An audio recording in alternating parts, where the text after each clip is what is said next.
There's a story. Some of y'all heard this before. If you did, just laugh like it's the first time you heard it. Because we got new people here. They haven't heard this one before.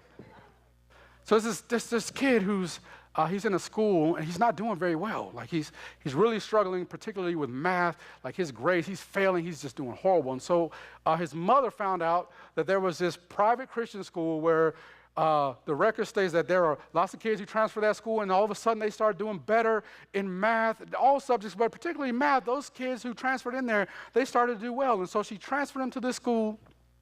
About 9 weeks in, he brought his progress report, and he had all A's. I mean, he went from D's and F's to A's. And so his mom sat him down and says, well, son, what's the difference? How come you couldn't seem to get it when you were at this school?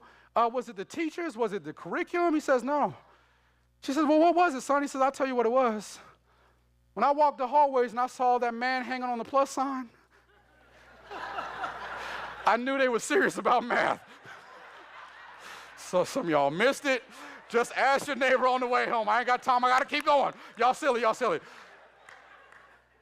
What he understood was the value of the cross. Okay, so I'm going somewhere. That when I understand, I've said this before, when I understand that anyone who would die for everyone means that no one is a nobody.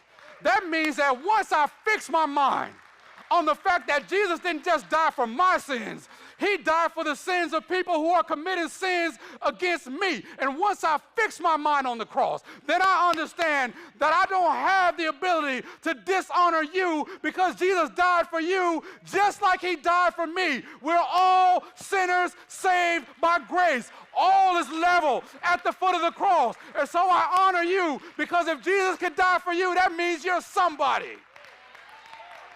And I don't have a right to dishonor you when Jesus says you're to die for. And when we fix our minds, not on what people are doing to us, but on what Jesus did for us on the cross, you will find yourself loving people who hate you and honoring people who are dishonorable to you because I belong to God. And so first thing that I want us to learn how to do is learn how to honor God's people. Stop talking about each other like we're this and that, and stop calling people everything but a child of God. Stop getting on social media spewing hatred over people just because they disagree with you. Jesus died for their sins just like he died for yours. You have no right to assign the value of somebody's life when Jesus already decided how valuable they are. Learn how to honor God's people.